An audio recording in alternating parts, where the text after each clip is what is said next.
Yo, what's going on, everybody? It's your boy Naruto Explain here, bringing you guys another Boruto Naruto Next Generation discussion on the fallout from Boruto chapter 78. And today, I wanted to talk to you guys about why Boruto and Kawaki's betrayal and the battles that are coming up ahead are going to hold an even bigger weight narratively than anything that we ever expected. Right now, Boruto is in the crosshairs of Kawaki, who is now dead set on eliminating all traces of the Otsutsuki clan from existence by using the power of the Karma Seal, with Boruto being the first person that he's chosen to go after due to the fact that Boruto and Momoshiki are continuing to cross consciousness, and the risk of Momoshiki taking control of Boruto for an extended period of time has gone up as each moment has passed by. However, with Kawaki now escaping and the manhunt for Kawaki beginning, I wanted to take the conversation away from what a lot of fans are salivating at the mouth over and not look at things like Sage Mitsuki versus Kawaki or Sasuke versus Kawaki, and I wanted to instead lift the scope back onto Boruto and Kawaki for at least a moment with today's video, because we have something very interesting to look at that's at play here that really needs to be discussed. Things are about to get a lot worse for Boruto Uzumaki now that Kawaki's begun targeting him. We've all as a community been focused on the totality of the loss when it comes to Boruto losing everything, but this breakdown with Kawaki, where Kawaki kickstarts the process by sealing away Naruto and Hinata, is something that makes this that much more worse because of the road that it took for us to get here, where Boruto's brother has crossed such a line and is about to continue crossing lines by going after Boruto in the future. When we look at the manga, it was Boruto who first made the decision to have Kawaki taken back to Konoha to meet Naruto, and when everyone asked him what they should do with Kawaki, he said, "Hey, let's take him to my father." In the anime, after spending time with Kawaki, Boruto sounded the alarm bells to Naruto, saying that there was something wrong here with Kawaki and that they really couldn't trust him so easily. It was a child seeing the world through the lens of a child, where things are more so black and white, but Boruto's sixth sense was proven correct here, that there was indeed a danger when it comes to Kawaki,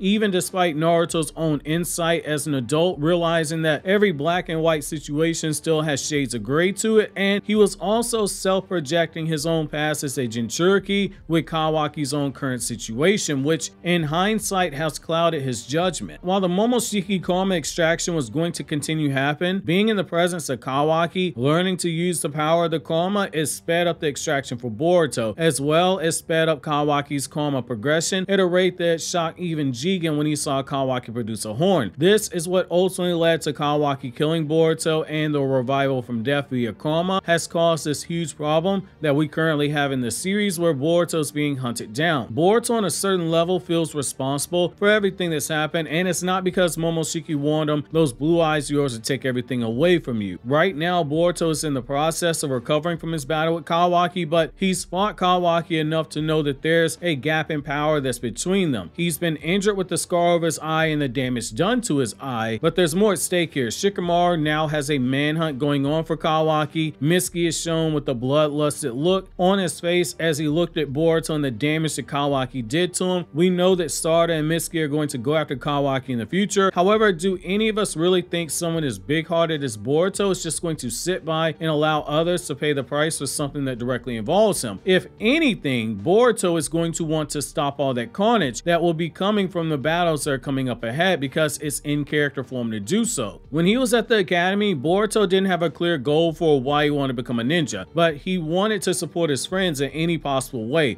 which by extension is one of the factors that led to Boruto wanting to become the Shadow Hokage to Sarada's Hokage dream, so as to support her through any means necessary because of his desire to help his friend reach her goal. Kawaki right now might be an enemy to Konoha, but in Boruto's eyes, he's still a friend, he's still a brother. They're having a disagreement right now. He's not going to want one friend or one brother to bring him harm or even try to kill one of his friends. I think what we're going to start seeing is Kawaki has his minor scuffles with the Chunin and the Jonin who are out looking for him, likely has scuffles with people like Team 10, and an emotional fight with a pissed off Mitsuki and Sarada, who are going to be likely looking to capitalize off the information we were told about Kawaki being low on chakra. And to borrow a wrestling term, while I don't think Sarada and Mitsuki Sasuke are going to be outright jobbers to Kawaki. I do think they're going to serve the role of losing to Kawaki and putting him over in the eyes of readers and setting the stage for Boruto to step in. And this is where things get a little bit tricky. So this is either going to go one of two ways. Either that fight we saw with Boruto and Kawaki was going to be basically their hospital rooftop fight, and we're going to see a real battle with these two coming up, or Boruto's going to pull a Naruto and he's going to plead for Kawaki to not harm anyone of his friends or the village and focus all of his anger on Boruto and Boruto alone, since Boruto is the one that Kawaki's after. With that first one, there's a chance that we go this route, because you guys heard me say all throughout 2021 when I was sounding the alarm bells coming off of the Ishiki stuff, like, hey, I know Kishimoto's writing style, the guy's about to slow things down, we're going to be in setup mode for a while, buckle yourself up. And for a good chunk of 2022, it continued to prove to be the case that we were getting Search of Tsunade arc vibes, where there was a lot of slowdown for the story to set up the foundation for the next few arcs of the manga, with a few fights sprinkled in, just as that arc had a few fights that happened, introduced the Akatsuki and set up the Sasuke retrieval arc. Well, right now we've got a hunt for Kawaki, and just as Sasuke was leaving the village with something of great military value to Konoha, i.e. Sasuke's Kekkei Genkai, the Sharingan, right now Kawaki is leaving the village with a couple of huge military assets that belong to Konoha. Hinata possesses the strongest natural-born Byakugan in the village. Naruto's the literal Hokage of the village. Konoha is rightfully going to be upset and want both of those things back, especially when they don't know where Kawaki's going and he's the only one who can actually release them. If we continue down this path as possible, we have these two mixed up again in a more of a proper fight, because Boruto, while he did go on the offensive briefly in that fight, you can tell that Boruto is more so trying to reason with Kawaki and get him to see things through a logical perspective that didn't have Kawaki going into that darkness. But we also saw him struggling to keep his emotions in check, as seen by Boruto's line asking, what did you do not to our parents, but rather what did you do to my parents? There's a clear breakdown that's going on with these two, and we have some wild cards at play here. Sasuke's likely going to be watching Boruto very closely, and he's got a bone to pick with Kawaki because Kawaki did take Naruto from him. Amato has been made aware that Kawaki's going crazy. He just happens to have a shutdown code for Kawaki, and he needs Kawaki, and he is desperate. That's not a good combination. Amato's someone we have to keep our eyes on, and Ada's going to have to pick between